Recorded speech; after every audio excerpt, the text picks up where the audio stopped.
أعوذ بالله من الشيطان الرجيم. بسم الله الرحمن الرحيم.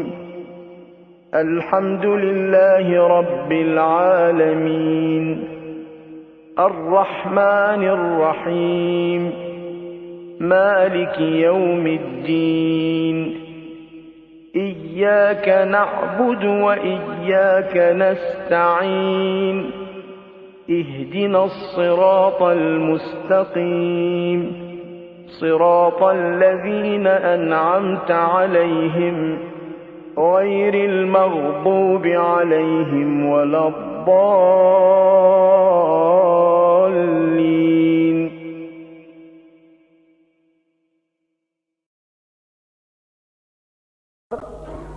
سب سے پہلے ایک سوال یہ آ گیا کہ کیا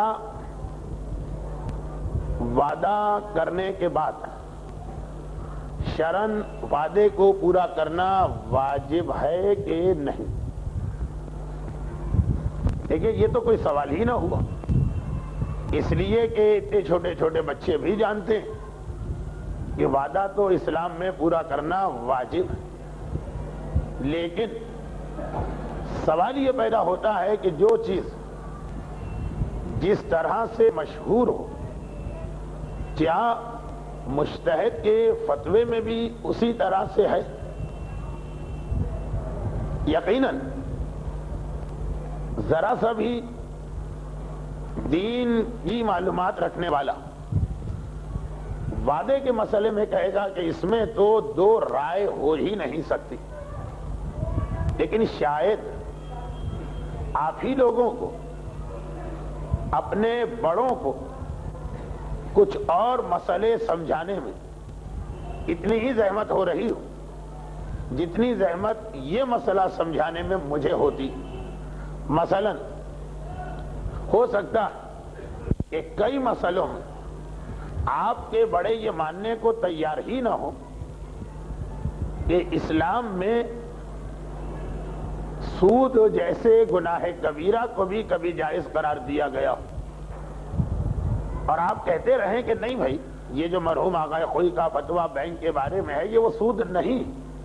لیکن وہ یہی کہیں گے کہ یہ سود ہی ہے، اور یہ بھی کہیں گے کہ سود حلال ہو ہی نہیں سکتا، اور شاید ساتھ میں یہ بھی کہہ دیں کہ ہم سنتے بھی ہمیشہ آئے تھے کہ 14ویں صدی میں نئی شریعت بنے گی. جس طریقے سے آپ کو اپنے معاشرے کے بہت سارے لوگوں کو اس مسئلے پر قائل کرنے میں پریشانی ہو جائے کہ جس انداز سے پاکستان میں بہت سارے سرکاری اداروں میں رشوت دی اور لی جاتی، یہ اسلام میں حرام ہی نہیں. اور اگر وہ یہ کہیں کہ ہم تو آج تک سنتے آئے ہیں کہ الراشی والمرتشی کلاہما فی النار، کہ رشوت لینے والا اور دینے والا دونوں جہنمی، تو یہ کون سی نئی صدی آ گئی کہ جہاں دونوں جہنمی کو جنتی بنایا جا رہا، اور آپ کہیں کہ یہ وہ رشوت ہی نہیں، اور وہ کہیں کہ یہ تو ناک گھما کے پکڑنا ہے تو یہی رشوت. اور جس طریقے سے بہت سارے مسائل میں والدین کو یہ سمجھانا مشکل ہو جاتا کہ یہ حق والدین ہے ہی نہیں کہ جسے آپ سمجھ رہے ہیں، اور وہ یہ کہتے آئے کہ ہم نے تو آج تک یہ سنا کہ باپ اگر کہے تو بیوی کو بھی بغیر کسی قصور کے طلاق دے دو. یہ کون سی نئی شریعت آپ لوگ بنا رہے ہیں؟ تو اسی انداز سے وعدہ وفائی یہ بھی ایک ایسا مسئلہ ہے کہ جس کے بارے میں بعض مراجع کا فتویٰ ہمارا معاشرہ اس لیے قبول نہیں کر پاتا کہ وعدہ وفائی ان چند چیزوں میں سے ایسی کہ چاہے ہم اس پہ عمل نہ کرتے ہوں لیکن کوئی آدمی اس کے اندر کسی قسم کی نرمی اور رعایت کے بارے میں سوچ نہیں سکتا. آئیے دیکھیں کہ اصلی فتویٰ کیا ہے. فرماتے ہیں کہ وعدے کی 3 قسمیں. پہلے تو وعدے کی 2 قسمیں، اور دوسری قسم کی جو وعدہ ہے اس کی اپنی 2 قسمیں.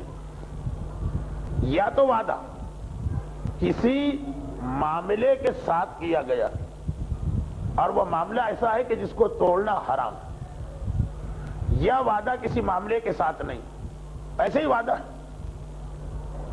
جیسے نکاح کا صیغہ پڑھا گیا اور اس صیغے کے ساتھ ایک وعدہ کیا گیا. اب نکاح ایک ایسی چیز ہے کہ اپنی مرضی سے نہیں توڑ سکتے، چنانچہ اس کے ساتھ جو وعدہ ہو وہ ان وعدوں میں جس کا پورا کرنا واجب، اور جس کی مخالفت کو منافق کی 3 نشانیوں میں ایک نشانی قرار دیا گیا. منافق کی جو 3 نشانیاں آئی کہ اذا حدث کذب واذا وعد خلف واذا اؤتمن خان، بولے گا تو جھوٹ، وعدہ کرے گا تو خلاف ورزی، امین بناؤ گے تو خیانت. تو یہ وہ والا وعدہ. اور قرآن کی وہ آیت کہ اوفوا بالعقود، عقد کہتے ہیں کانٹریکٹ، ایگریمنٹ، معاملات. اپنے کانٹریکٹس کی اور اپنے ایگریمنٹس کی پابندی کرو. تو اگر فرض کیجئے کہ نکاح ہو اور اس کے اندر ایک وعدہ کیا گیا کہ اس شرط پر نکاح ہوتا ہے کہ اس لڑکی کو ہمیشہ 200 یا 500 روپے اس کا جیب خرچ دیا جائے، یہ وعدہ ایسا ہے جس کا پورا کرنا واجب. یا مثلا کوئی چیز خریدی یا بیچی گئی، یہ بھی اسلام میں ایک کمپلسری معاملہ، توڑ نہیں سکتے. ہم نے ایک چیز بیچی، آپ نے ایک چیز خریدی اور صحیح طریقے سے ہو، اس کے بعد اگر ہم مکرنا چاہیں کہ نہیں یہ چیز اب مہنگی ہو گئی، ہم نہیں بیچتے، ہمیں حق نہیں بیچنا پڑے. یا اگر خریدنے والا دیکھے کہ یہ چیز سستی ہو گئی، اب میں کیوں خریدوں، نہیں، حق نہیں ہے اسے. اب یہ والا معاملہ جو ہے، یعنی یہ تو میں نے یہ سمجھانے کے لیے مثال، یہ خرید و فروخت کو توڑنا جائز نہیں. اس کے اندر اگر کوئی وعدہ ہو جائے وہ پورا کرنا واجب. اور یا پھر 3-4 دن پہلے جو ایک سوال آیا تھا، اجارہ.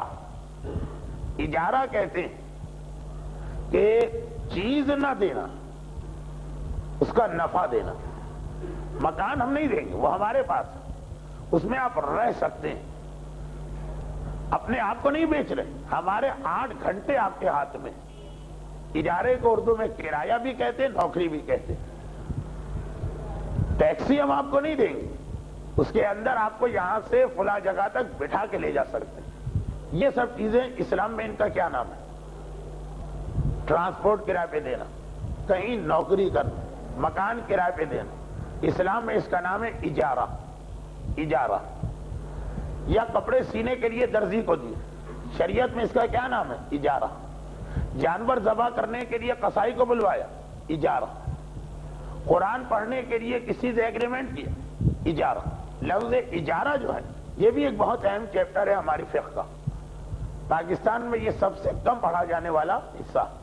نوکری کے مسئلے، مکان کے مسئلے، دکان کے مسئلے، ٹرانسپورٹ کے مسئلے، ہاتھ کے کام کے مسئلے، بڑھئی، پلمبر، حتیٰ گٹر صاف کرنے والا، مجلس پڑھنے والا، قرآن پڑھنے والا، سب اس میں آ گیا. اجارہ بھی اسلام میں کمپلسری کانٹریکٹ ہے. تو ابھی چند دن پہلے ایک مسئلہ آیا تھا کہ ہم نے کسی کو پیمنٹ کیا تاکہ تم ہمارے مرحوم کے لیے قرآن پڑھو. وہ پیسے لے کر یا پیسے بھی نہ لی، اب یہ معاملہ ہو گئے، مکر نہیں سکتا. اور اگر پیسے نہیں تھے، ویسے ہی ہم نے کسی سے کہا تھا کہ تمہارے مرحوم کے لیے پارہ پڑھ لیں گے، تو آپ کو یاد ہوگا میں نے جواب دیا تھا کہ وہ واجب نہیں. وہ یہی مسئلہ جو آج چل رہا ہے. تو خلاصہ یہ ہے کہ وعدے کی 2 قسمیں. اگر اجارے کے اندر وعدہ ہوا اس کا پورا کرنا بھی واجب ہے. تو وہ وعدہ جو کسی کمپلسری کانٹریکٹ کے ساتھ ہو. اب یہ شریعت بتاتی ہے کہ کون سے کمپلسری ہیں، کون سے آپشنل ہیں.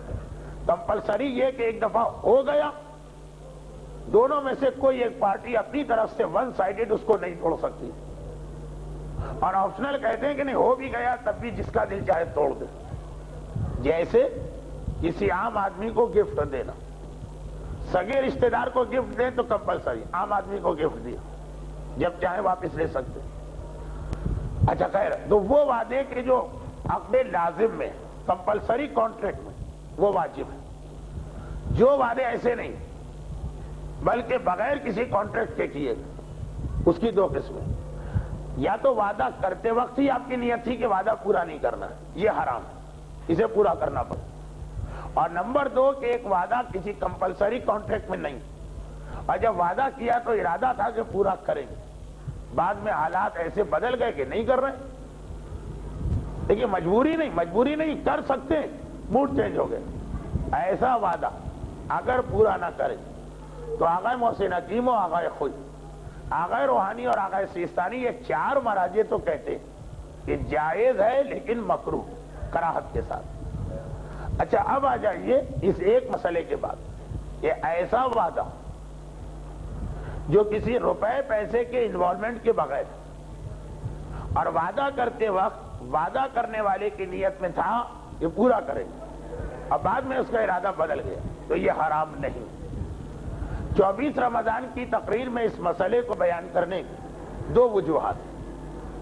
ایک تو یہ ویسے ہی ایک عام مسئلہ اور بہت اہم اس لیے کہ کتابی اعتبار سے اور اخلاقی اعتبار سے وعدہ وفائی انسان اور مومن کی بہترین صفات میں سے، لیکن بہرحال واجبات میں سے نہیں۔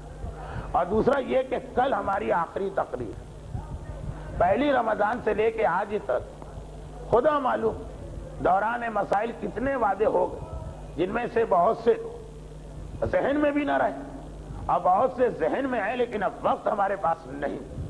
تو یہ وضاحت ہو جائے کہ بہرحال جس وقت وعدے کیے جا رہے تھے اس وقت تو ارادہ تھا کہ اس کو پورا کریں گے، پھر بعد میں حالات بدل گئے ہوں گے۔ مثلا ابھی ہمارے ایک محترم بزرگ نے مجھے یاد دلایا کہ 2 وعدے میں نے اس سال تقریری پہلو میں کیے تھے۔ ایک تو پورا ہو چکا کہ امام حسن کے حوالے سے میں نے کہا تھا ایک اہم بات آنا، وہ وہی بات تھی کہ بعض شیعوں کی معصومیت یا بھول پنا یا حماقت اور بے وقوفی کی حد تک پہنچی ہوئی سادگی اور خوش عقیدگی، جس کی مثال دی تھی میں نے امام کے حوالے سے کہ تہمت اگر غیروں نے اور دشمنوں نے لگائی کہ 300 شادیاں کی، تو بجائے اس کے کہ صاحبان ایمان غور کرتے کہ کیا یہ چیز عقلاً ہو نقلاً ممکن بھی ہے کہ نہیں یا نہیں، بس کسی نہ کسی طرح اس کو صحیح ثابت کرنا۔ دیکھیے بعض چیزیں ایسی کہ عقلاً ہی ممکن نہیں ہوتی۔ جیسے میں نے ایک سال محفل شہدائے کربلا پنجابی کلب میں ایک مثال دی تھی۔ مثال کیا تھی؟ یہ اس سال کہیں اور بھی آئی تھی، یہاں نہیں کہیں اور، کہ پرانا زمانہ ہے، ہمارے یو پی کا واقعہ۔ یو پی کے اندر نائی ہوتے تھے گاؤں میں جو ملٹی پرپز کام کیا کرتے تھے، یعنی نائی کا کام ہے حجامت بنانا، محاورے والی حجامت نہیں، حقیقی حجامت، بال بال صحیح کرنا۔ اور پرانے زمانے میں نائیوں کا ایک کام تھا رشتے جوڑنا، یہاں سے رشتہ وہاں لے جانا، وہاں سے یہاں لانا۔ اور نائیوں کا ایک کام تھا پیغام بری، ڈاک تھی نہیں، تار تھا نہیں، ٹیلی فون ٹیلیکس کچھ بھی نہیں، تو ایک شہر سے دوسرے شہر کا پیغام نائی لے جاتے تھے۔ جیسے حج کے دوران مینا کے میدان میں ہمیں ملٹی پرپز نائی ملتے ہیں، وہ قصائی بھی ہوتے ہیں، وہ نائی بھی ہوتے ہیں، وہ مالشیے بھی ہوتے ہیں، 3 4 5 کام کر سکتے ہیں۔ جانور ذبح کرانا ہے تو نیفے میں ایک طرف چھری اڑسی ہوئی، اور اگر آپ کو اپنے ہی قربانی کرنا ہے تو دوسری طرف استرا، اور اگر آپ کو فوٹو کھنچوانا ہے تو تیسری طرف کہیں کیمرہ دبا ہوا۔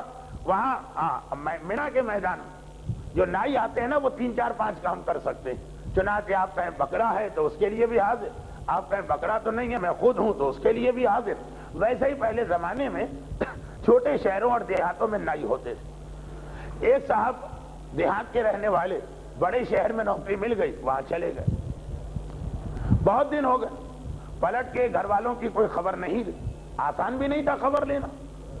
چنانچہ ایک گھر سے نائی گیا وہاں پر ان صاحب کو یاد دلانے کے لیے کہ بھائی تمہاری بیوی ہے، بچے ہیں، گھر والے ہیں، ان کا خیال کرو۔ جب وہ پہنچا تو وہ صاحب دفتر گئے ہوئے تھے، گھر کے اندر کوئی بوڑھی ماسی تھی، کچھ اندھی بھی تھی، کچھ گونگی بھی تھی، کچھ بہری بھی تھی۔ نائی نے پیغام دیا، ایک تو ویسے ہی سو رہی تھی، کچھ سنا کچھ نہیں سنا، کچھ سمجھی کچھ نہیں سمجھی، چلا گیا نائی۔ شام کو یہ واپس آیا اور بڑی بی سے پوچھا کہ ماسی کوئی آیا تو نہیں تھا؟ کہا کہ ہاں آپ کے گھر سے نائی آیا تھا۔ نائی عموماً کوئی اہم خبر لے کے آتے، یہ صاحب گھبرا گئے تو کہا کہ کیا خبر لایا تھا؟ وہ نائی نے بیوی کا پیغام دیا تھا کہ بیگم صاحبہ کہتی کہ تم کہاں جا کے مر گئے، پلٹ کے خبر نہیں لی، میں تو ایسا لگتا ہوں کہ جیسے تمہارے جیتے جی بیوہ ہو گئی۔ بڑی بھی نے آدھی بات سنی آدھی بات نہیں سنی. کہا کہ آپ کے گھر سے پیغام آیا تھا کہ آپ کی بیوی بیوہ ہو گئی. اچھا بیوہ, میری بیوی بیوہ ہو گئی. ان کو بھی شوق لگا, یہ تو بڑا غم اس کے اوپر نازل ہوا. اس وقت تو اسے میری ہمدردی کی شدید ضرورت, بیوی بیوہ ہو جائے اور میں یہاں بیٹھا رہوں, یہ تو شوہر کی غیرت کے خلاف ہے.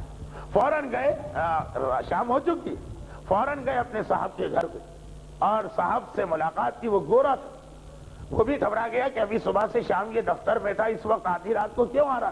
کہا کیا بات ہے. کہا کہ بہت بڑی مصیبت میری بیوی پہ نازل ہو گئی اور اس وقت اسے میری پوری ہمدردی چاہیے, اور مصیبت یہ نازل ہوئی کہ میری بیوی بیوہ ہو گئی. اچھا وہ انگریز تھا مگر اتنی اردو تو سمجھتا. کہا تمہاری بیوی بیوہ ہو گئی مگر تم تو زندہ کھڑے ہوئے ہو, تمہارے ہوتے ہوئے بیوی کیسے بیوہ ہو گئی. تو کہا یہ تو میری سمجھ میں بھی نہیں آ رہا کہ میرے ہوتے ہوئے بیوی کیسے بیوہ ہو گئی. لیکن بہرحال گھر سے آنے والا راوی بہت معتبر تھا, آدمی جھوٹ نہیں بولتا, بہت پرانا اور خاندانی نائی ہے, اس نے آج تک کبھی غلط بات نہیں کہی. تو اگرچہ میری خود سمجھ میں نہیں آ رہا کہ بیوہ ہو کیسے گئی جبکہ میں, لیکن بات غلط نہیں ہو سکتی کیونکہ راوی معتبر. تو راوی معتبر اس طرح سے نہیں دیکھا جاتا, یہ بھی دیکھا جاتا کہ وہ بات جو کہی جا رہی ہے وہ عقلاً ممکن ہے کہ ممکن نہیں. 6 فٹ کا ہٹا کٹا انسان کھڑا اور بیوی بیوہ ہو گئی ہے کیونکہ راوی بڑا معتبر ہے. تو ایسا ہمارے بعض شیعوں نے بھی کر لیا کہ بیوی کو بیوہ کر دیا اور خود موجود ہے, فقط اس لیے کہا کہ راوی بڑا معتبر, جبکہ اس مسئلے میں تو راوی بھی معتبر نہیں تھا. ایسا تو بے وقوف راوی تھا کہ اس کے حالات لکھنے والے کہتے ہیں کہ پاگل پنے کے دورے پڑتے تھے. اپنی میت کے اوپر شراب چھڑکنے کی وصیت کر کے آپ نے سب سنا, مگر لکھ دیا اور باقاعدہ پھر اس کی تعویل کی کہ یہ کیسے ہو سکتا ہے 300 شادی. یہ وہ بات تھی جو میں نے عرض کی. اور ایک وعدہ تھا زمانے کے امام کے بارے میں, وہ اب پورا ہوتا نظر نہیں آ رہا, چنانچہ اس کے لیے میری معذرت.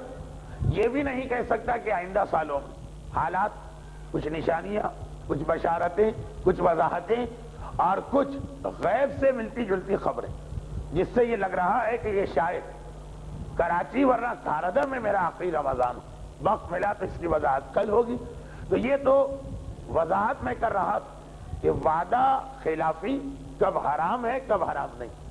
بہرحال جہاں حرام نہیں پھر بھی وہاں پر یہ جو میں نے وعدے کیے کیوں پورا نہیں کر پایا. تو سب نے ایک وعدہ رہ گیا. خیر اب آئیے ذرا گفتگو کے سلسلے کو آگے بڑھائیں. ایک گزارش ایک مرتبہ پھر بہت ڈرتے ڈرتے کر لی جائے. ڈرتے ڈرتے اس لیے کہ ہمارے یہاں بعض مومنین بڑے سیدھے سادے ہوتے ہیں, ان کی معصومیت اور بھول پنے پہ قربان ہو جانے کو دل چاہتا. بات کہیں کچھ جاتی ہے, ان کی سمجھ میں کچھ آتی ہے. جیسا کہ میں نے اپنے حوالے سے بھی ایک بات کہی, گالیوں بھرا خط لکھا جائے لیکن ٹیکنیکل مہارت کے ساتھ, تو ایسے خوش عقیدہ مومن اس مجمع میں بھی ہیں جنہوں نے کہا جی بڑی عزت کے ساتھ خط لکھا گیا. خیر اسی طرح کا ایک مسئلہ اور ہے. وہ جو بات میں کہنے جا رہا ہوں, اگر آپ نے اتنی بھول پنے سے سنی تو ایسا نہ ہو کہ آپ یہ سمجھے کہ مرجے کی توہین ہو گئی. اس لیے بہت احتیاط سے سنیے. 2 دن پہلے ایک بات میں نے عرض کی تھی. دیکھیے آج کی گفتگو ذرا کچھ اصولی ہے, یعنی الگ الگ مسئلے کم ہیں لیکن جرنل اصول زیادہ. 2 دن پہلے میں نے ایک بات کہی تھی کہ مجتہد کتاب کے اندر جو مسئلہ لکھتا وہ ایک عام مسئلہ ہوتا ہے ان جنرل. جب سوال کرنے والے اس کے پاس آتے ہیں تو بعض اوقات وہ مسئلے کی کوئی نئی شق نکال کے بات کرتا, کیونکہ اسے پتا ہے کہ جو آدمی مجھ سے بات کر رہا ہے وہ کیسا. کتاب میں احتیاط کی جاتی ہے ایسا مسئلہ جو ہر جگہ کے لیے چل جائے. لیکن اگر کوئی الگ سے مسئلہ پوچھے تو بعض اوقات مسئلہ پوچھنے والے کی حالت کو دیکھ کر اس کے لیے الگ فتویٰ دیا جاتا, جس کے لیے میں نے ایک لفظ استعمال کیا تھا حکمت. یہ ہمیشہ ضروری نہیں ہے لیکن کبھی ضروری ہوتا. مثال دی, ایک فلم آئی تھی, فتویٰ جو آپ دیا گیا وہ آپ نے سن لیا. اسی طریقے سے کسی نے مجھ سے کہا کہ یہ جو خانہ خدا فلم کا فتویٰ آپ نے بتایا کس مجتہد کا تھا, میں نام لینا مناسب نہیں سمجھتا. کیا ایسا فتویٰ آج کل بھی چل سکتا؟ جی ہاں آج کل بھی چل سکتا. مثلا پاکستان کے حالات کو دیکھتے ہوئے اگر کوئی سوال یہ کرے کہ مکس گیدرنگ میں عورتوں کا جانا کیسے ہے, تو پاکستان کے حالات وہی خانہ خدا فلم جیسا فتویٰ دینے کو دل چاہتا ہے. اگرچہ مجھے کوئی حق نہیں ہے، لیکن بعض مراجع شاید یہی فتویٰ دیں گے. اور وہ کیا کہیں گے؟ وہ کہیں گے کہ ایسی عورت ہے جو بالکل مردوں سے دور رہنے پہ تیار نہیں ہو سکتی. ہیں کچھ ایسی عورتیں جو ایسے ماحول میں پلی ہیں، بڑھی ہیں، کہ ان کی عقل میں ہی نہیں آ سکتا ہے کہ عورت اور مرد الگ کیسے ہوں. کراچی کے کچھ پوش ایریاز ہیں، وہاں پہ آپ کو اس قسم کی بچیاں ملے. تو شاید اس طرح سے یہ فتویٰ دیا جائے کہ جو عورت مردوں کی گیدرنگ سے الگ رہ ہی نہیں سکتی، وہ اگر اپنا حجاب کر کے مکس گیدرنگ میں جائے تو حرج نہیں. اور اگر وہ عورت جس کے لیے بہت آسان ہے اور جو اب تک اپنے آپ کو بچائے ہوئے، وہ اگر مکس گیدرنگ میں نہ جائے تو اس کے لیے نہ جانا بہتر ہے. آج بھی کچھ ایسے مسئلے ہیں کہ جہاں ایک ہی معاشرے کی دو الگ عورتوں اور دو الگ مردوں کے لیے الگ الگ فتویٰ آ سکتا ہے. جو گناہی کرے گا چاہے کوئی فتویٰ آ جائے، اس کے لیے کہا جائے چلو حجاب کر کے چلی جاؤ، تمہیں بالکل نہیں روکا جا رہا. اور جو ویسے ہی الگ ہے اس سے یہ کہا جائے کہ تم آج تک نہیں جاتی ہو تو تمہارے لیے بہتر بھی ہے کہ نہ جاؤ. اچھا، اب یہ بات آگے بڑھ رہی ہے. اس کے لیے میں نے ایک لفظ حکمت استعمال کی تھی. یہ حکمت جیسے لقمان حکیم کا مشہور واقعہ کہ لقمان کہیں بیٹھے تھے اور کوئی آدمی آیا اور کہا کہ میں فلاں شہر جا رہا ہوں، کتنی دیر میں پہنچ جاؤں گا. قریب تھا وہ شہر. لقمان نے کہا چلو چلو. دوبارہ اس نے کہا کہ بھائی میں وہاں جانا چاہتا ہوں، کتنی دیر لگے؟ کہا چلو چلو. تیسری مرتبہ کہا اور پھر لقمان نے یہ جواب دیا کہ اچھا چلو چلو. ذرا غصہ بھی آ گیا کہ میں ایک سوال کر رہا ہوں اور بجائے اس کے کہ یہ کہہ دے مجھے نہیں معلوم، یا جواب دے دے چلو چلو کیا کہہ رہے. لیکن خیر چلاؤ. ابھی چند قدم گیا تھا، لقمان حکیم نے آواز دی آدھے گھنٹے میں پہنچ جاؤ گے. بڑا تعجب ہوا اسے. مڑ کے دیکھا، کہا 3 دفعہ آپ سے بات کی، اس وقت تو کچھ نہیں بولے، اور گونگے کا گڑ منہ میں رکھ کے بیٹھے تھے جو اردو محاورہ. اور جب میں چلو چلو کہہ کے بھگا دیا. اور جب میں چلنے لگا تو کہا آدھے گھنٹے.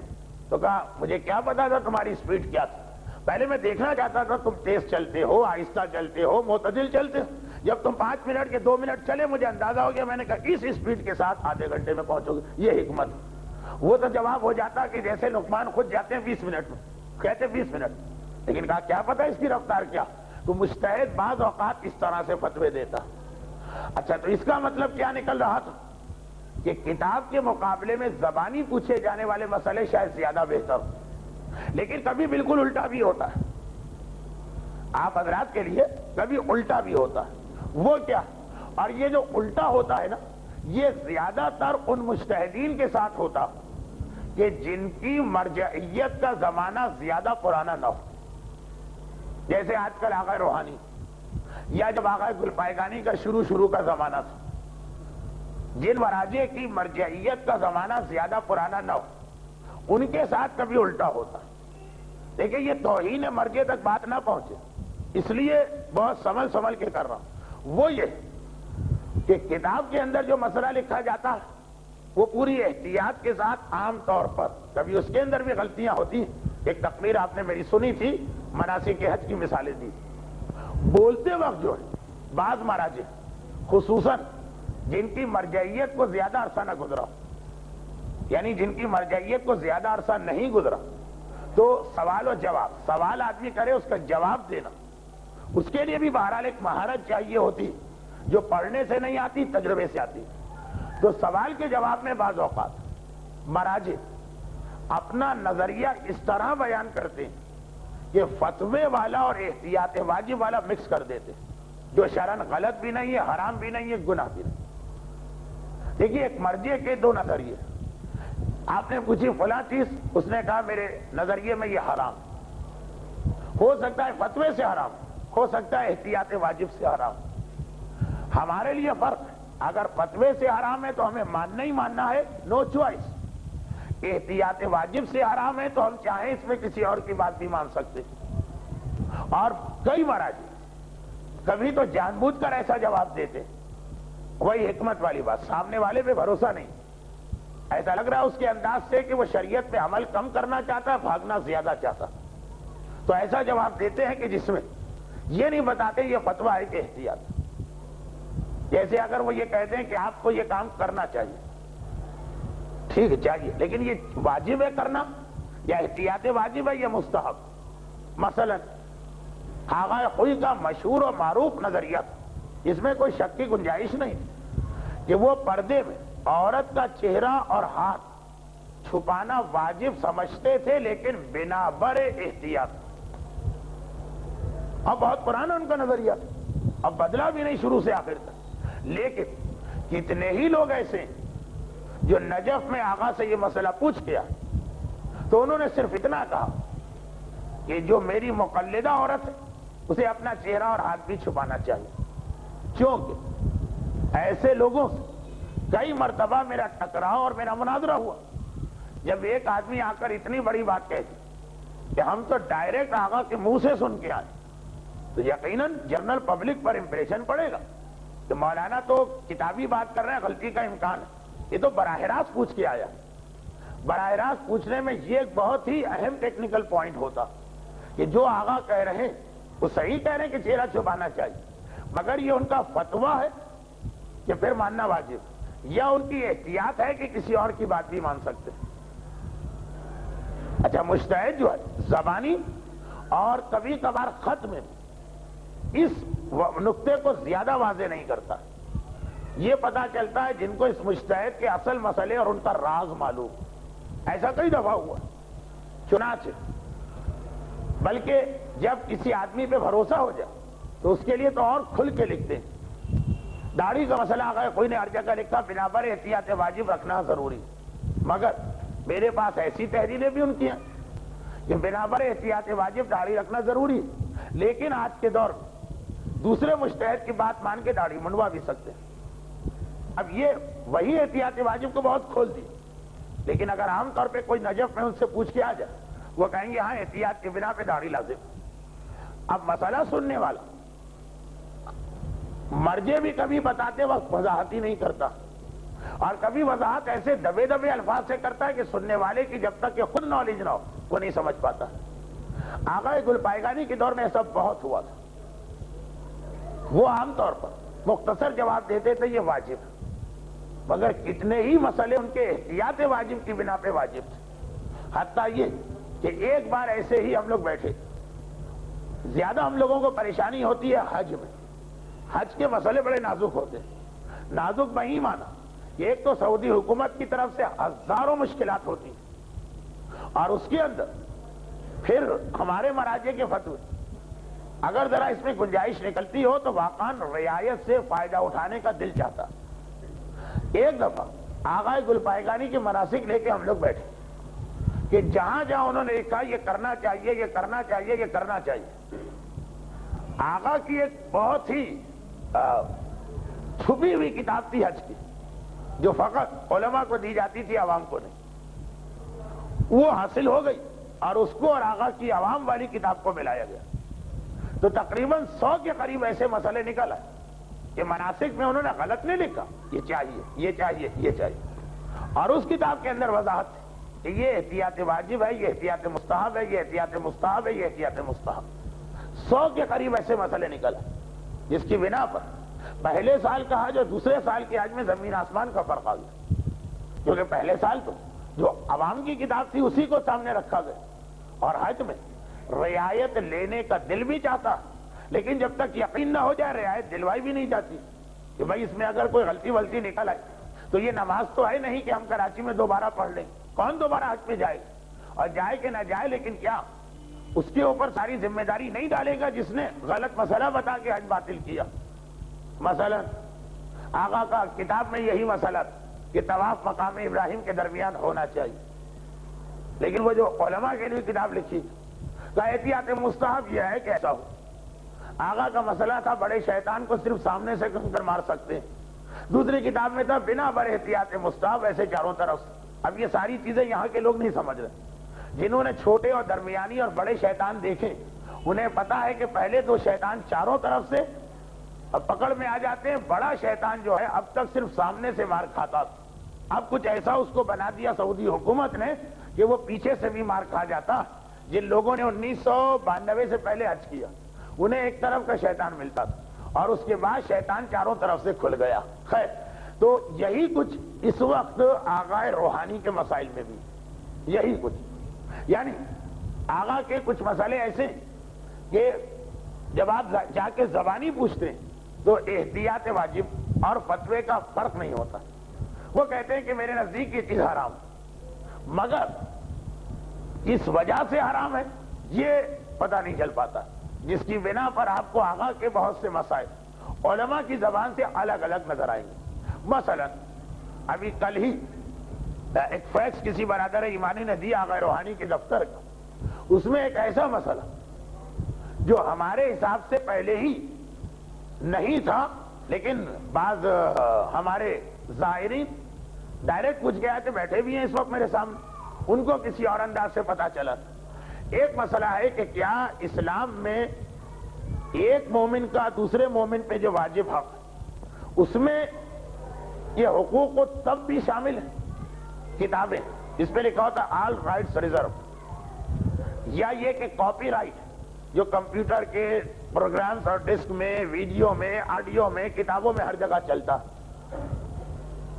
اچھا، آغا کوئی امام خمینی، آغا گل پائیگانی، آغا سیستانی یہ سب فرماتے تھے کہ یہ کاپی رائٹ شرعن کوئی حق شرعی نہیں، چنانچہ اس کی مخالفت جائز. ایک آدمی نے جب اپنی ایک تصنیف یا کتاب لوگوں کے سامنے پیش کر دی، اب جس نے یہ کتاب خریدی ہے وہ اس کا مالک ہو گیا. اب وہ جس طرح سے چاہے اس کی کاپی بنائے کہ نقل کرے کہ جو چاہے کرے. ایک آدمی نے جب کوئی ویڈیو کیسٹ لے لیا، کمپیوٹر کا ایک پروگرام لے لیا اور پیسے دے کے دیا تو وہ اس کا مالک ہو گیا. اور یہ کوئی حق شرعی نہیں ہے کہ آپ آگے کسی کو نہیں بیچ سکتے، بلکہ بعض مجتہدین تو کہتے ہیں کہ اگر کوئی چیز آپ یہ شرط لگا کے بیچیں کہ آگے تم کسی کو نہیں بیچ سکتے ہو تو یہ شرط حرام ہونے کے چانسز زیادہ، واجب ہونے کے چانسز کم. دیکھیں یہ پل صراط، ایک طرف یہ ہے کہ ہماری چیز ہے، ہم منع کرتے ہیں کہ دوسرے آدمی اس کو نہ لے، شرعاً یہ واجب ہونا چاہیے کہ ہمارا حق محفوظ رہے. بعض مراجع کہتے ہیں جب ایک چیز بیچ دی اس میں یہ شرط لگانا کہ آگے کسی کو نہیں دے سکتے، یہ شرط حرام لگ رہی، کیونکہ بیچنے کا مقصد ہی یہ ہے کہ آپ نے سامنے والے کو اس کو پورا مالک بنا دیا. وہ بیچنا جس میں آپ آدھے حق منتقل کرے اور آدھے منتقل نہ کرے وہ بیچنا ہی غلط ہے.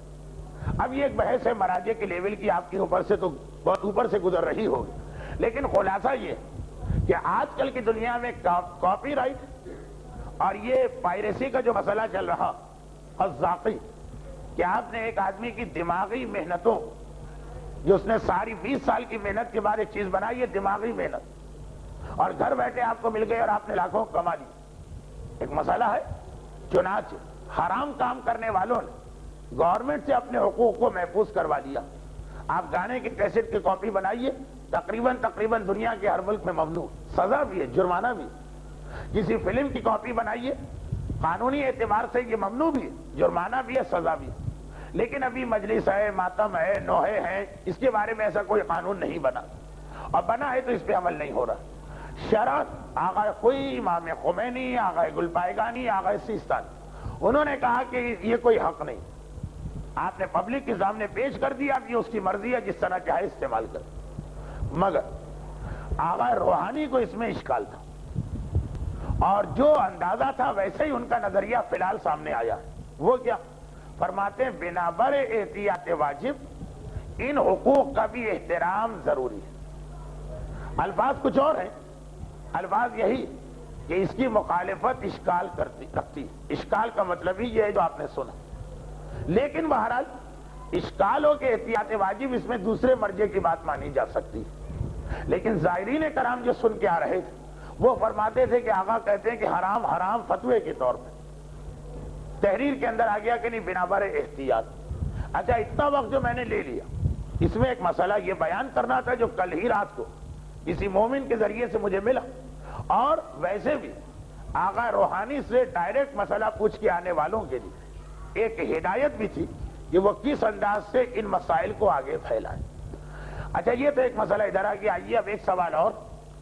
کل کی گفتگو آخری ہے، عورتوں کی خواہش کی بنیاد پر کچھ مسائل حجاب اور کچھ مسائل فطرہ، اور مردوں کی خواہش کی بنیاد پر آج کی اس گفتگو میں کچھ مسائل اعتکاف اور کچھ اور سوال و جواب کی حد تک آج یہ آخری گفتگو، بس کل سوال و جواب ختم نہیں ہو سکیں گے، اور کل یہ سارے مسئلے جو ہیں دریا برد ہی کیے جائیں گے، اس کے علاوہ اس کا اور کوئی حل میرے پاس نہیں۔ بہت مسئلے آپ کو دیکھنے سے نظر آ رہا کہ اتنی بڑی گڈی، تو یہ کم از کم 150 سوال ہے، اتنے زیادہ کہ آج کی گفتگو اور کل کی گفتگو اس کا ایک حصہ بھی نہیں آ سکتا۔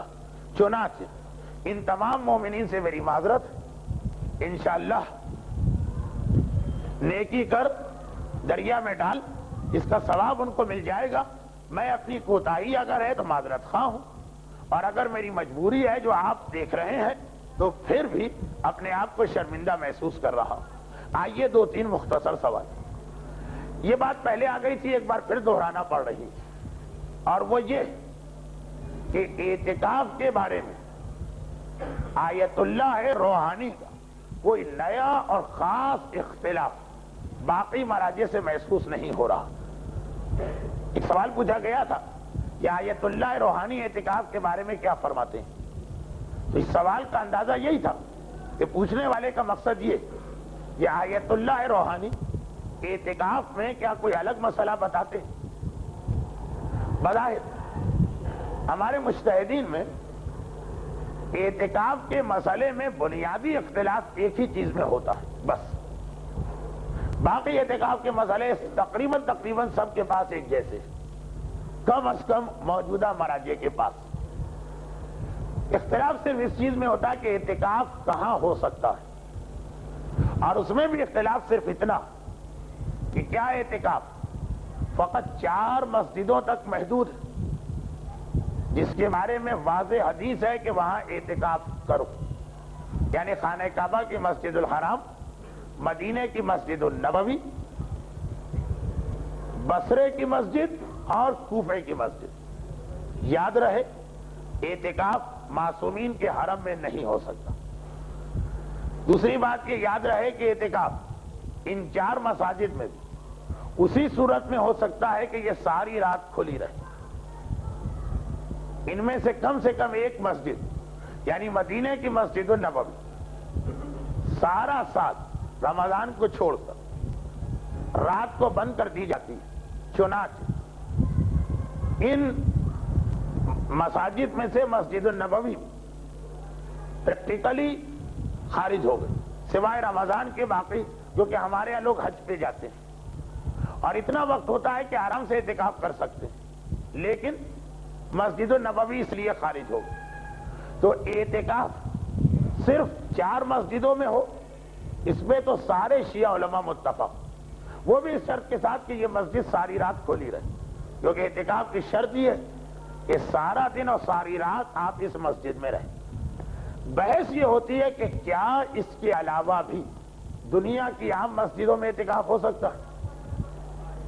تو جو میں بات کہہ رہا تھا وہ یہ ہے کہ یہ اختلاف صرف مسجدوں کے بارے میں، امام باڑے میں اختلاف نہیں ہے کہ اعتکاف جائز نہیں، معصومین کے حرم میں اختلاف نہیں ہے کہ اعتکاف نہیں ہو سکتا، اور بیت الصلاۃ یا پریئر روم جو بنایا جاتا اس میں بھی اعتکاف نہیں ہو سکتا۔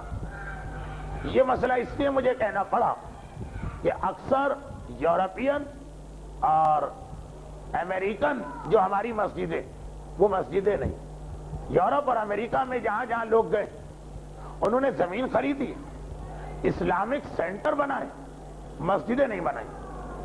وجہ وہی کہ شریعت اسلامیہ میں جو جگہ ایک دفعہ مسجد بن جائے قیامت تک کے لیے مسجد، اور نہ تو اسے مسجد سے نکالا جا سکتا ہے نہ بیچا جا سکتا ہے۔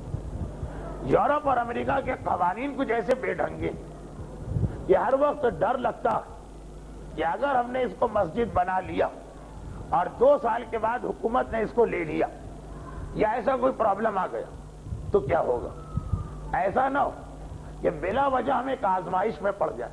کیا آزمائش؟ کبھی تحفظ مسجد کے لیے جان دینا واجب ہو جاتا اور کبھی تحفظ مسجد کے لیے جان دینا حرام ہو جاتا. مسئلہ تو آسان ہے، لیکن کبھی یہ فیصلہ کرنا مشکل ہوتا ہے کہ ہم اس گروہ میں ہیں کہ اس گروہ میں. تو اپنے آپ کو ایسی آزمائش میں ڈالو کیوں؟ باہر عام طور پر مسجدیں نہیں بنائی جاتی، مسجدوں کے نام سے پلاٹ لیتے ہیں، بلڈنگ کھڑی کرتے ہیں، اسے نام اسلامک سینٹر کا دیتے ہیں، اس میں ایک کمرہ پریئر روم بناتے ہیں کہ یہاں نماز ہوا کرے گی، جسے عربی میں بیت الصلاۃ کہتے ہیں، مگر وہ مسجد نہیں. چنانچہ پریکٹیکلی وہاں پہ اعتکاف امپاسبل ہے. اعتکاف 4 مسجدوں میں یقینی ہو سکتا ہے، پھر بحث ہے کہ کیا باقی مسجدوں میں بھی ہو سکتا ہے، لیکن بحث ہے صرف مسجدوں کے بارے. امام باڑے، حرم، بیت الصلاۃ، اسلامک سینٹر، اس میں کوئی بحث نہیں ہے، سب کا اتفاق ہے کہ اعتکاف لا یجوز، جائز نہیں. اچھا، اب جو بحث ہوئی یہ ایک واقعاً اختلافی بحث ہے، لیکن جہاں تک میرا حافظہ کام کر رہا، گزشتہ 25 سال کے مراجع میں سے صرف ایک امام خمینی نے کہا کہ احتیاط واجب یہ ہے کہ اعتکاف کہیں نہیں ہونا چاہیے سوائے 4 مسجدوں، وہ بھی احتیاط. باقی سارے مراجع نے کہا کہ ہر شہر کی مسجد جامع میں اعتکاف جائز ہے. اور آغا روحانی کا بھی یہ نظریہ. ویسے آغا روحانی کے یہاں احتیاطات واجب زیادہ، مگر اس مسئلے میں ان کا بھی نظریہ ہے کہ اعتکاف جائز ہر جامع مسجد. اچھا، یہ ایک الگ بات ہے کہ ہمارے یہاں جامع مسجد کا بھی تصور غلط ہے. ہمارے یہاں جامع مسجد وہ مسجد کہلاتی ہے جس میں نماز جمعہ، شرن یہ تعریف ہی نہیں. بہت سے علماء تو غیبت امام میں نماز جمعے کو حرام ہی سمجھتے ہیں، وہ ایک الگ بحث. وہ حرام تو سمجھتے ہیں جیسے جہاد کو حرام سمجھتے ہیں، کہتے ہیں یہ حق امام ہے، سوائے امام کے کوئی نہ جہاد کرا سکتا ہے نہ جمعہ، اور جمعہ کرانے والا در حقیقت امام کے حق پر قبضے کی کوشش کر رہا. بات وہاں تک پہنچ جاتی ہے. خیر، ہم وہاں تک نہیں جاتے ہیں. جامع مسجد کی تعریف ہماری شریعت میں یہ نہیں کہ جہاں جمعہ ہو. ہماری شریعت میں جامع مسجد کی تعریف ہے شہر کی بڑی بڑی مسجدیں جہاں پہ مختلف علاقوں کے مومنین آ کے نماز پڑھا کرتے ہیں، وہاں پہ اعتکاف ہو سکتا. صرف امام خمینی نے منع کیا تو وہ بھی احتیاط واجب لگا کر اجازت دے گا کہ دوسرے مرجع کی بات مان سکتے ہو. اب مثلا رضویہ کالونی کی مسجد بڑی مسجدوں میں آتی ہے شہر کراچی، مگر جمعہ نہیں ہوتا. لیکن چونکہ ہمارے اعتبار سے جامع مسجد جمعے کو نہیں کہتے، بڑی مسجد کو کہتے، چنانچہ وہاں پہ اعتکاف جائز. جیسے شاہ خراسان کی مسجد بڑی مسجدوں میں آتی مگر وہاں جمعہ نہیں ہو سکتا، مگر اس کا مطلب یہ نہیں کہ اعتکاف بھی نہیں ہو سکتا. شاید کراچی کی بہت سی جمعہ مسجد سے زیادہ اہم خراسان کی مسجد پبلک گیدرنگ کے اعتبار سے. تو مسئلہ جمعہ نہیں ہے، مسئلہ ہے جامع. جمع یجمع جامع، جہاں مختلف علاقوں کے لوگ جمع ہوتے ہیں. ایک مسجد کسی ایسے محلے میں ہوتی کہ وہاں صرف محلے والے آتے ہیں، کوئی بھولا بھٹا کسی کا مہمان ہے وہ آ گیا. ایک جامع مسجد جہاں مختلف علاقوں کے لوگ آ کے جمع ہوتے ہیں. تو اعتکاف کے مسئلے میں فی الحال ہمارے مراجع میں ایک یہی مسجد کا مسئلہ اختلافی ہے. آغا روحانی کے نزدیک یہ بھی اختلافی نہیں. اور دوسرا ایک اختلافی مسئلہ یہ کہ کیا وضو اور غسل کے لیے مسجد سے باہر جانا جائز ہے دوران اعتکاف. اس پر میں زبان نہیں کھول رہا ہوں، اس لیے کہ میرا اپنا جو معلومات، میری اپنی معلومات وہ کچھ اور ہے، لیکن کراچی کے تقریباً تمام علماء کچھ اور کہتے ہیں. چنانچہ میرے لیے مسئلے پر بات کرنا مناسب نہیں. لوگوں نے کہا بھی اور صحیح کہا کہ آپ پچھلے سال کراچی میں نہیں تھے تو لوگوں کے اعتکاف بڑے آرام سے، بڑے سکون کے ساتھ اور بہت صحیح طریقے سے ہوئے. اس سے پہلے تو ہمیشہ لڑائی جھگڑا ہوتا تھا. 2 آدمی کہتے تھے ان کا یہ مسئلہ، 4 کہتے تھے ان کا یہ مسئلہ. تو میں یہ چاہتا ہوں کہ اس سال میں ہوں تب بھی لوگوں کے اعتکاف بالکل آرام سے ہو. اور چونکہ میرے لیے اس پہ بولنا، خصوصاً جبکہ مجھے بھی یقین نہیں ہے اپنی معلومات پر، واجب نہیں، اس لیے اس کو چھوڑ دیجیے. باقی سوال پوچھا گیا کہ اجازت کس سے لی جائے. تو یاد رکھیے کہ اعتکاف میں اجازت کا مسئلہ صرف 2 جگہ آتا. مسجد کی انتظامیہ سے تو اجازت کی ضرورت نہیں، وہ مسجد کے مالک نہیں ہے، وہ مسجد کے منتظم کا مقصد یہ ہے کہ جس کام کے لیے مسجد بنائی گئی وہ اس میں لوگوں کی مدد کرے۔ تو مسجد بنائی ہی گئی ہے نماز، اعتکاف اور عبادت کے لیے، تو وہ اس میں ہماری مدد کر سکتے، روک نہیں سکتے۔ اجازت کا مسئلہ آتا ہے دو، بیوی کے لیے واجب ہے شوہر سے اجازت، لیکن یہ مسئلہ ہمارے یہاں اس لیے نہیں کہ عورتیں اعتکاف نہیں کرتی، اور پاکستان کے حالات میں شاید بہتر بھی یہی، ورنہ اگر عورتیں بھی اعتکاف کرنے لگیں تو یقیناً اعتکاف کرنے والوں کی تعداد تو کئی گنا بڑھ جائے گی، لیکن پھر مسئلہ ہو جائے گا کہ اسے اعتکاف مانا جائے کہ نہ مانا جائے، وہ ایک الگ بحث ہے۔ البتہ شریعت کا مسئلہ یہی کہ اعتکاف مردوں کی طرح عورتوں کے لیے بھی سنت ہے، اور ایسا سنت جو امام معصوم کی تائید لیے ہوئے۔ 19 رمضان کو جب میرے مولا کے سر پہ ضربت لگی تھی، اس کی روایت تفصیل سے پڑھنے کا تو کبھی موقع ہی نہیں ملتا، کیونکہ جس رات کو پڑھی جاتی ایسے مصائب کے ساتھ پڑھی جاتی ہے کہ وہ باقی تفصیلات چھوڑ دینا پڑتی۔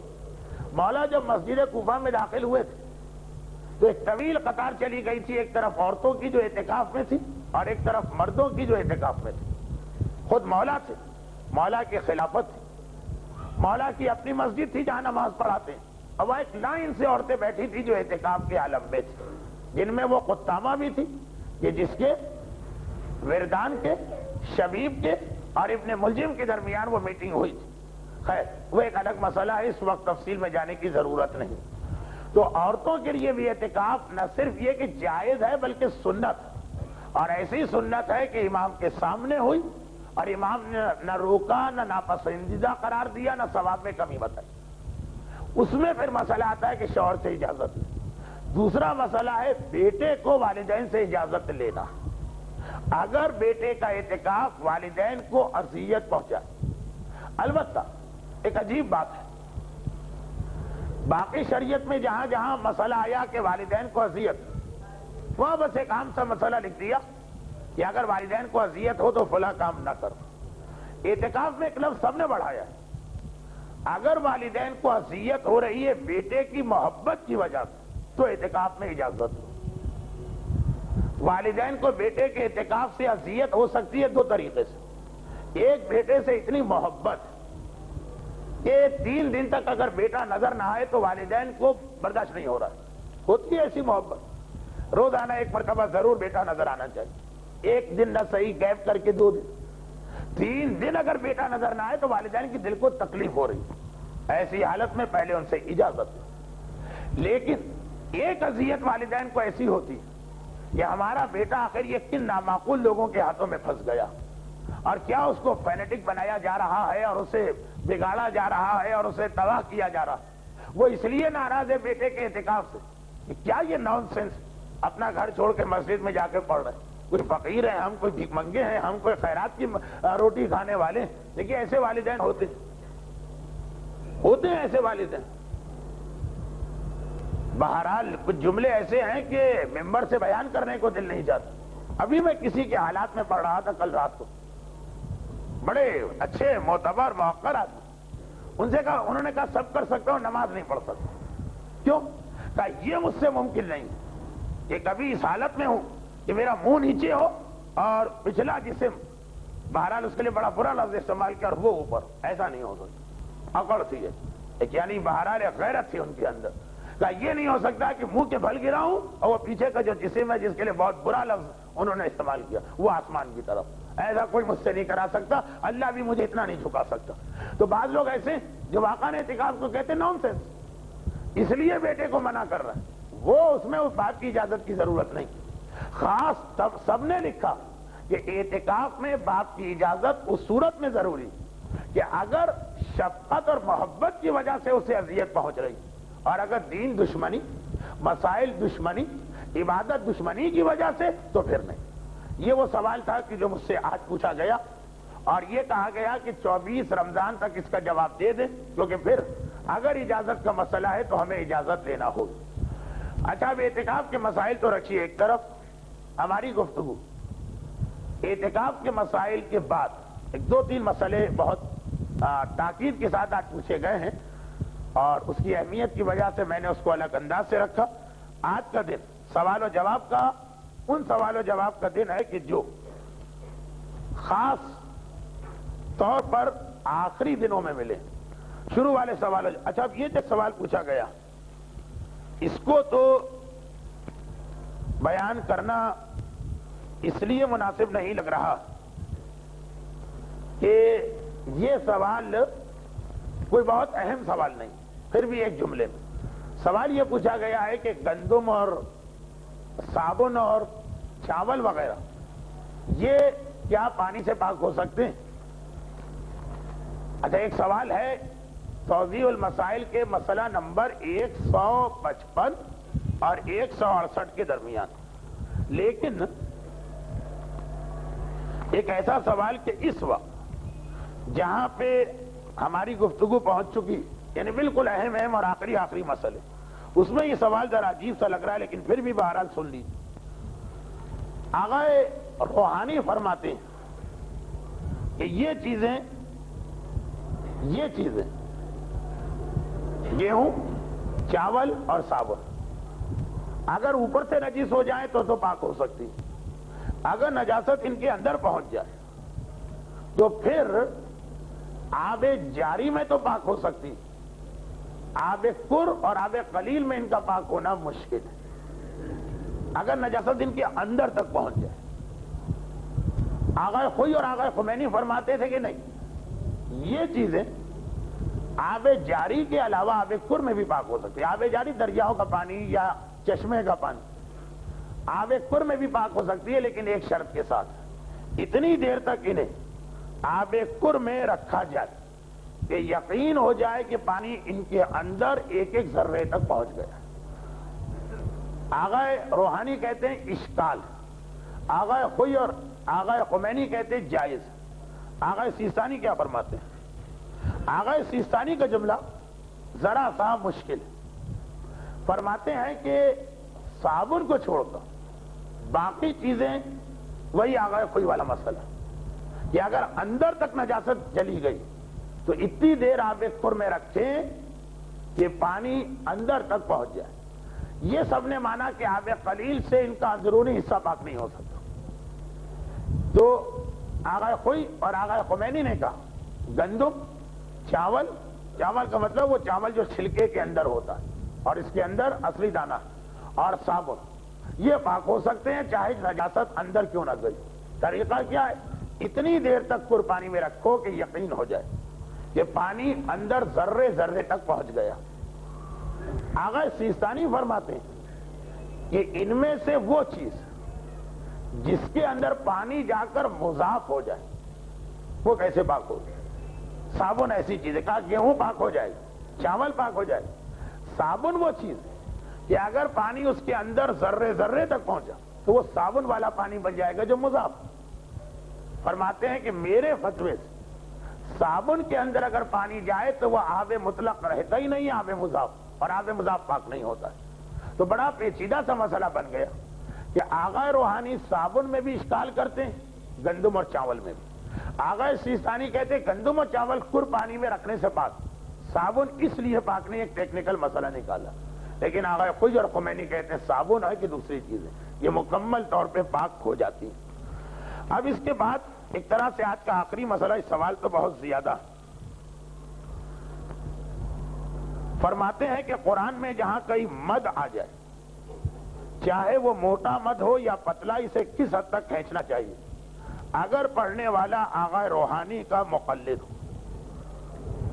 مد جو ہے وہ 2 الف کے برابر کھینچا جاتا ہے، اور بہت ہوا تو 3 کے برابر، بس 3 الف کے برابر کھینچنے تو صحیح ہو جائے گا۔ البتہ آغا خوئی کہتے تھے کہ مد میں الف نہیں چلتا، عرف چلتا ہے، لوگ کہیں کہ آپ نے اسے کھینچا، لیکن اس وقت رات کے 12 بجے جبکہ ہماری تقریر کا ایک حصہ باقی، اس مسئلے پہ زیادہ ٹائم لگانا مناسب نہیں۔ ایک سوال یہ ہے کہ اگر ہم نماز شب کی 11 رکعتیں 10 منٹ میں پڑھتے ہیں تو خضوع اور خشوع نہیں ہوتا، اور اگر جلدی جلدی پڑھتے ہیں 10 منٹ میں تو نماز تو مکمل ہوتی ہے لیکن خضوع و خشوع حاصل نہیں ہوتا. کیا کیا جائے؟ نماز کے اندر اہم ترین چیز ہے خضوع اور خشوع، یعنی تقریباً خضوع و خشوع اتنا اہم ہے کہ ہر چیز اس کی خاطر قربان کی جا سکتی ہے سوائے خود نماز کو. خود نماز تو قربان نہیں ہو سکتی، باقی ہر چیز قربان ہو سکتی. مسائل دیکھ لیجیے.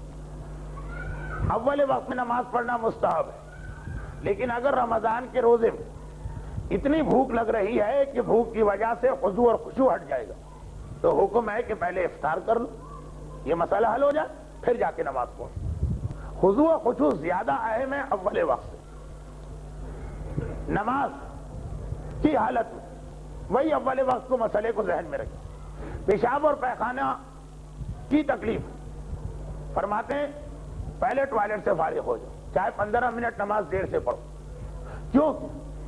پیشاب وغیرہ کو روکتے ہوئے نماز پڑھنا خضوع اور خشوع ختم کر دے گا. 15 منٹ کی تاخیر برداشت ہے مگر خضوع اور خشوع نہیں ختم ہونا چاہیے. آگے مثال، اگر کبھی گرمی بہت شدید ہے، ظہرین کی نماز ذرا دیر سے پڑھو جب سورج ڈھل جائے اور شدت گرما ختم ہو جائے. کیوں؟ کہ شدید گرمی میں پڑھو گے نماز تو ہو جائے گی، خضوع اور خشوع نہیں رہے گا. البتہ مسئلہ اس کے اندر گرمی، چنانچہ جیسے آج کل کچھ مسجدیں ایئر کنڈیشن ہو گئی وہ ایک الگ بات، مگر بات یہ تھی خضوع و خشوع. اور اسی طریقے سے اور بھی کئی جگہ پہ یہ لفظ آیا. خضوع اور خشوع زیادہ اہم ہے، باقی ساری چیزیں چھوڑی جا سکتی. لیکن اگر کبھی خضوع اور خشوع کے چکر میں اصل نماز ہاتھ سے نکلی جا رہی، مثلا نماز قضا ہونے میں 5 منٹ رہ گئے، خضوع و خشوع کے ساتھ پڑھیں گے تو آدھی نماز بھی نہیں ہوگی. نہیں، جب خود اصل نماز ختم ہو رہی ہے تو خضوع و خشوع کو چھوڑ دو، نماز ہو جائے. لیکن اگر نماز آپ کی بچی تو یقیناً خضوع و خشوع اہم. اب آئیے آپ کا سوال. آپ نے کہا کہ 10 منٹ میں 11 رکعتیں ہم نہیں پڑھ سکتے خضوع و خشوع سے، تو یہ کسی مرجع نے کہا ہی نہیں ہے کہ 10 منٹ میں 11 رکعتیں پڑھو. وہ تو آپ کی آسانی کے لیے کہا کہ آپ کہیں کہ جی ہمارے لیے نماز شب کی خاطر گھنٹہ نہیں نکالا جا رہا ہے، آدھا گھنٹہ ہم نہیں دے سکتے، ٹھیک ہے 10 منٹ جو ملتے ہیں اس میں پڑھ لو. لیکن واقعاً اگر آپ سمجھدار ہیں جیسے آپ کے سوال سے لگ رہا تو پھر آپ 10 منٹ میں پڑھیے ہی نہیں، آپ آدھے گھنٹے میں پڑھیے، 1 گھنٹے میں پڑھیے. خضوع و خشوع مل جائے یہ زیادہ اہم ہے، چاہے نماز لمبی ہو جائے. ان کا ایک سوال یہ کہ کیا قرآن میں 19 کی عدد کی کوئی اہمیت ہے؟ عادات کا قرآن سے کوئی تعلق نہیں، نہ 19 کی عدد کی اہمیت ہے نہ کسی اور کی. بعض لوگوں نے کمپیوٹر پہ قرآن کو جب ڈالا تو قرآن کے اندر ایک عجیب قسم کی ہم آہنگی نکلی کہ قرآن میں 19 کا عدد جو ہے وہ بہت اہم جا کے بنا، مگر یہ کمپیوٹر کی وجہ سے اور ایک آدمی نے ایک علم سے چیک کیا. بہرحال اللہ نے قرآن کو 19 کی عدد پہ خاص طور پہ نازل نہیں کیا. یہ معلوم ہے اصل میں تو یہ بات امریکہ سے آئی تھی، وہ جو علیہ 17 سورہ مدثر میں ہے کہ اس پہ 19 فرشتے مقرر ہیں، تو وہاں سے انہوں نے کمپیوٹر پہ ڈالا اور 19 کے ذریعے سے دیکھا تو قرآن ایسا لگا کہ سوائے 19 کے اور کچھ ہے ہی نہیں. قرآن جس پہلو سے آپ دیکھیں گے ہر ایک کو اس میں اپنے لیے کوئی بات نظر آ جائے گی، لیکن حقیقت میں قرآن جو ہے وہ ان سیکنڈری چیزوں پر اتنا زور نہیں دیتا. بہت زیادہ وقت گزر گیا، آج کا آخری سوال سن لیجئے اور اس کے بعد انشاءاللہ باقی گفتگو کل. سوال یہ کرتے ہیں کہ طالب علم جو دینی کتابیں خرید کے رکھتے ہیں جبکہ وہ کتاب پڑھتے بھی نہیں یا تھوڑا سا پڑھ لیتے ہیں، اس پہ خمس ہے کہ نہیں؟ بس آج کا آخری سوال اور کل کا موضوع آپ نے سن لیا. دیکھیے خمس کے بارے میں ذرا سا ہمیں پیچھے سے جانا پڑے گا. یہ مسئلہ جو انہوں نے پوچھا ہے نا اس کا جواب ہمیں ذرا پیچھے جانا پڑے گا. کیا ہے وہ جواب؟ خمس کن چیزوں پر واجب ہے اور کن چیزوں پر معاف ہے؟ ہر وہ چیز جو آپ کی ملکیت میں آنے کے بعد 1 سال کے اندر اندر استعمال ہو گئی اس میں خمس معاف ہے. ہر وہ چیز جو آپ کی ملکیت میں آنے کے بعد سارا سال بغیر استعمال کے رہی اس میں خمس واجب ہے. چاہے یہ پیسہ ہو چاہے یہ سامان. آپ کے پاس آیا اور 1 سال میں استعمال نہ ہو سکا.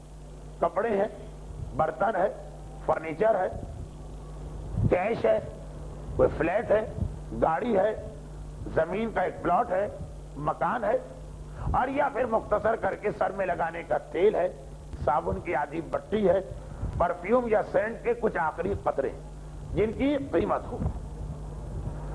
جو چیز بھی سال بھر میں ختم نہ ہو یا استعمال نہ ہو اس کا خمس دینا، اور جو چیز استعمال ہو جائے اس کا خمس نہیں دینا. مگر دونوں طرف اسلام نے کچھ ایکسیپشن رکھے. جیسے جانوروں کے حوالے سے میری ایک تقریر ہوتی تھی، جانوروں کے حوالے سے، جانوروں سے نہیں، جانوروں کے حوالے سے یہ تقریر ہوتی تھی کہ حلال جانور میں کچھ چیزیں اللہ نے حرام کر دی، حرام جانور میں کچھ چیزیں اللہ نے حلال کر دی. جو چیز استعمال ہو گئی اس میں خمس نہیں ہونا چاہیے. کچھ میں کہا خمس دینا پڑے گا، اور واضح بات جو چیز حرام میں استعمال ہو گئی کہا دینا پڑے گا خمس. اور دوسری طرف جو چیز استعمال نہیں ہوئی، جو چیز استعمال ہو گئی اس پہ خمس معاف ہونا چاہیے، یعنی 2. اور دوسری طرف جو چیز استعمال نہیں ہوئی اس پہ خمس واجب کہا، مگر پھر بھی کچھ چیزوں میں معاف. عورت کا مہر، پیسہ لیا 1 سال کیا 10 سال رکھا رہا، خمس نہیں. میراث جو نارمل طریقے سے ملتی، باپ دادا سے جو میراث ملی استعمال نہیں ہوئی، خمس نہیں. تحفہ اس مسئلے سے جو آپ نے کل سنا کہ بعض مراجع کہتے ہیں یہ بھی اس میں آ جاتا، اس میں ایک چیز اور آتی ہے اور وہ ہر گھر کا مسئلہ. تحفہ، میراث، مہر ہر گھر کا مسئلہ نہیں. ہر گھر کا مسئلہ ایک چیز ایسی جو استعمال نہیں ہوتی اور اسلام کہتا ہے اس پہ خمس معاف. یہ کیا چیز ہے؟ یہ وہ چیزیں ہیں جو مورد حاجت ہے، ایسی چیزیں جن کی ضرورت ہر گھر کو پڑ سکتی ہونی چاہیے، گھر میں پڑ سکتی ہے ضرورت، اب پڑی نہیں، اس پہ خمس معاف. جو چیزیں ضرورت کی ہیں جن کو کوئی گھر میں استعمال کے لیے لا کے نہیں رکھتا، ضرورت کے لیے لا کے رکھا جاتا ہے. جیسے اس کی مثال جو میں اکثر دیتا ہوں، جہاں سے شروع کرتا ہوں، کچھ ضرورت کی دوائیاں، عام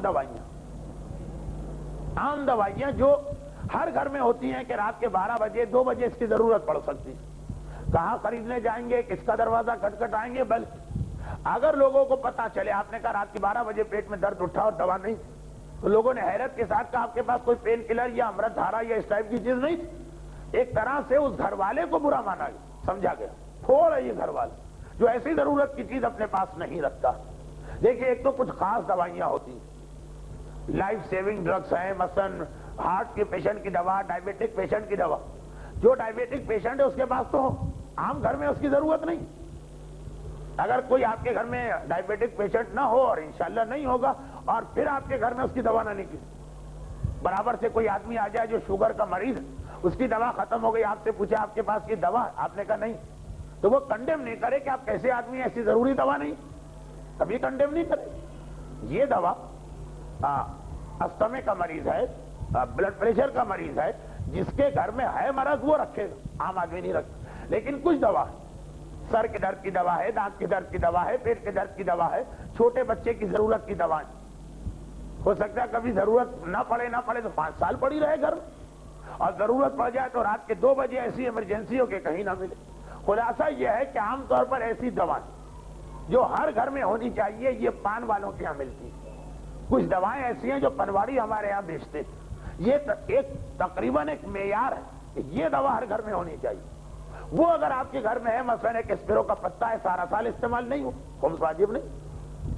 ضرورت کی چیز ہے ایسی کہ جب ضرورت پڑے تو بہت ضروری، اور نہ پڑے تو 10 سال ضرورت نہ پڑے. ٹیلی فون ڈائریکٹری، جن گھروں میں ٹیلی فون، ایک ایسی چیز ہے کہ یہ کہنا مشکل ہے کہ جب ضرورت ہو تبھی آپ خرید کے لائیں. کبھی ضرورت نہیں پڑتی، 2 سال کھولنے کی ضرورت پیش نہیں آتی، اور کبھی ضرورت پڑتی ہے تو بہت اہم ضرورت پڑ جاتی. اس ٹیلی فون ڈائریکٹری کو یہ کہنا کہ آپ کے گھر میں 1 سال بغیر استعمال کے رہی اس کا خمس دیجئے، یہ نہیں.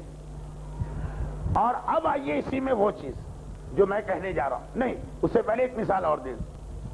اسی طرح مہمانوں کے لیے کچھ چیزیں کم از کم ہمارے ہندوستانی پاکستانی ماحول مہمانوں کا آنا جانا رائج.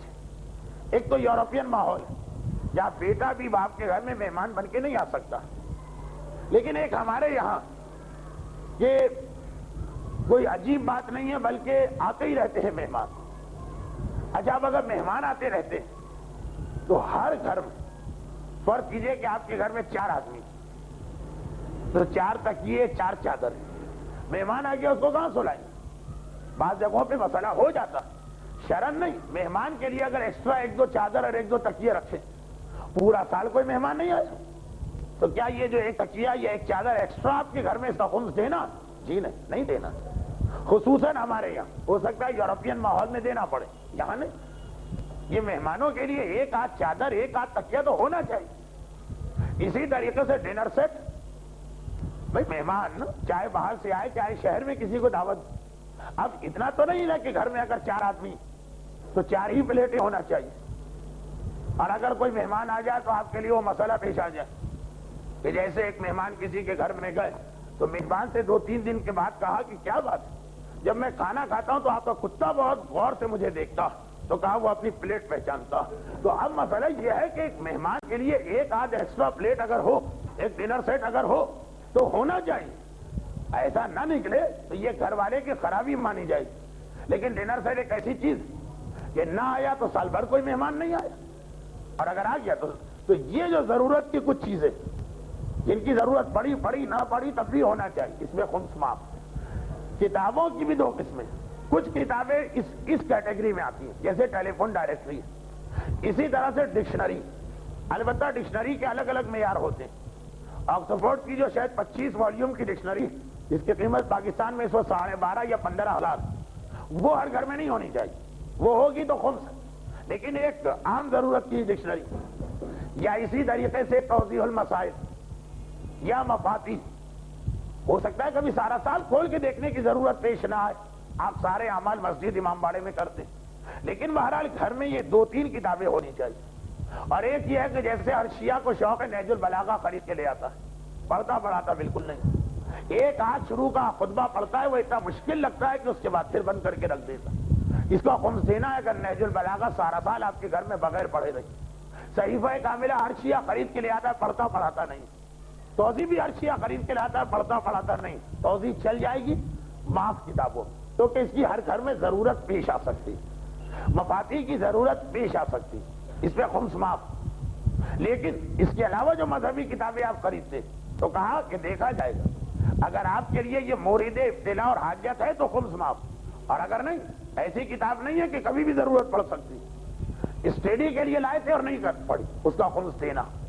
اچھا، اب یہ جو مسئلہ تھا عام شیعوں کے لیے 2-3 کتابیں ایگزمپٹ ہیں، باقی جو مذہبی کتاب خریدیں گے اگر اس کو پورا نہیں پڑھا تو اس کا خمس سال کے آخر میں واجب، الا یہ کہ سال ختم ہونے سے پہلے بیچ دیں، کسی کو تحفہ دے دیں، کسی لائبریری وغیرہ میں ڈونیٹ کر دیں، وہ الگ بات. آپ کے گھر میں رہی تو خمس دینا. سوال، اگر ہم نے خمس سے بچنے کے لیے یا ویسے ہی 2-4 صفحے پڑھ لی، جواب 2-4 صفحے پڑھنا استعمال نہیں کہلاتا. واقعاً اتنا زیادہ پڑھا ہو تو یہ کہا جائے کہ یہ استعمال شدہ کتاب. لیکن اب دینی طالب علم کا اسٹینڈرڈ بدل گیا، وہ جو ہے اس کو کچھ اور کتابیں بھی چاہیے ہوتی، اور پھر دینی طالب علم کس کلاس کا ہے اس کے اعتبار سے الگ الگ مسئلہ.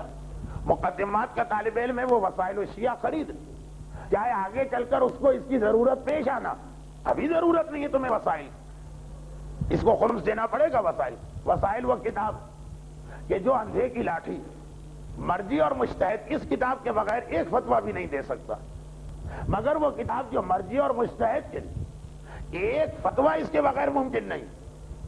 اسی مرجعیت کی تعلیم کے مقدمات اور معلم والے طالب علم کے لیے اس وقت بیکار ہے اتنی کہ اس کا خمس دینا.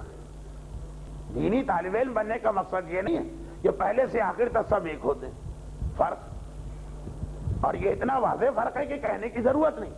جب ہم علم دین حاصل کرنا شروع کرتے ہیں تو نیت ہماری یہ ہونا چاہیے کہ مجتہد بنیں، مگر نہ ابھی ہم مجتہد ہیں، نہ اپنے آپ کو کہلوا سکتے ہیں، نہ کوئی ہمیں مجتہد سمجھے، اور نہ مجتہد کی کتاب ہمارے لیے جو ہے وہ خمس معاف کرا دے.